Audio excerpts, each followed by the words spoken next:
So this is a Victoria, BC. If you guys don't know where Victoria, British Columbia is, it's very liberal, very left-leaning, very strongly left-leaning, even socialist, you could argue, part of British Columbia.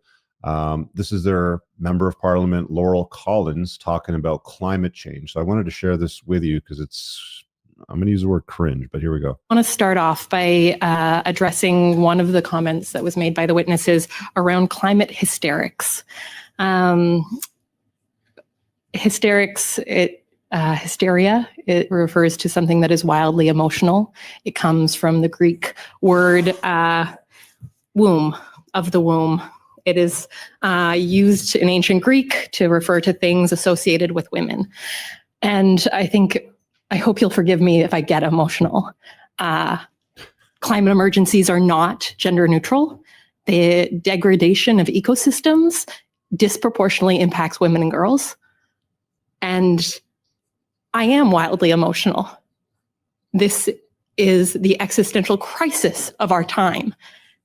And to hear that we're asking for high ambition is climate hysteria, that makes me wildly emotional. Absolutely. When I think about my womb, the 2 children that I bore from that womb and what future we are leaving them, I am wildly emotional. And it's not surprising to hear this from someone who has written articles that are pro-life. I think that we need to think about the intersection of gender and the climate crisis. And I hope that the people around this table and the people listening will refrain from using language like climate hysteria. We are facing a climate emergency. Well, let's just remove Laurel from the screen with her womb and her hysteria and her crying and all that sort. This is an elected official. This is a woman that people that live in her constituency voted for, and she's representing them in Parliament, talking about the climate emergency that exists today. And apparently it disproportionately affects women and girls. Moff, I was not aware that climate change disproportionately or strongly affects women more than men. How is that possible, do you think? Well, I don't know exactly how she's talking about it, but I remember there's this article that came out a couple years ago that is actually very serious. Or there was a big debate a few years ago before COVID where offices that had low AC were sexist because women would wear skirts or dresses, or they'd be wearing sleeveless tops or things like that. And they would get really cold in the office. And it was because the men would demand that the office temperature and the office thermostat be set colder, because it's like, okay, cool. Like, men have to wear suits and sweat their balls off all day, dressed head to toe. But my guess is maybe she's leaning something towards that. I think the larger problem here is that she's proving the entire point of what someone says when they're talking about climate hysterics and climate hysteria. You have an elected official, and when people get mad at me when I say, like, I don't think women by and large are good leaders or serve a good place in politics, because everything you just saw was a minute and a half of appeal to emotion. It's all emotion. There's no data. There's no facts behind it. It's just like, poor me and poor my children, and I'm going to cry and try to gain sympathy, and I'm going to have crocodile tears as a means of swaying you, because people make decisions based on emotion all the time. They shouldn't, but people do, and they're usually, the wrong ones. It's why logic is superior to emotion in decision-making situations every single time. But it's comical. Like, the jokes write themselves, and people will just see this and go, oh, wow, like, I can't believe that we're such evil people. Look at what we're doing to this woman. Look at the pain and emotion that we're causing her. And people eat this shit up, man. It's just, it's like, imagine if the president of the free world, Donald Trump, got on here and he started crying and he started talking about, his children and the world that he's going to leave them, and how he's, I don't know what the male equivalent of a womb is, but started talking about something along those lines. You'd be like, dude, what are you talking about? Quit crying. Like, pick up your shit and go to work. Like, you got a country to run. It's just, it's completely laughable. Do you remember that Al Gore film, that documentary? Inconvenient Truth. Yeah. They showed me that in college. They showed me that in high school. We watched that. that was something that in that school? they broadcasted far and wide, and they convinced a lot of people that the polar ice caps were going to melt, the sea levels Yeah. were going to rise, Florida would be underwater. Moff, you'd be underwater right now. But none of the Right. predictions or none of the statements that they made ever really came true, did it? Right? Like the Northwest Passage isn't free and Yeah. clear of ice. They can't run large shipping container ships through there. It still freezes over solidly throughout the winter. Greenland's still covered in tons of ice. Sure, like the climate changes over time. It hasn't always All will the do, time.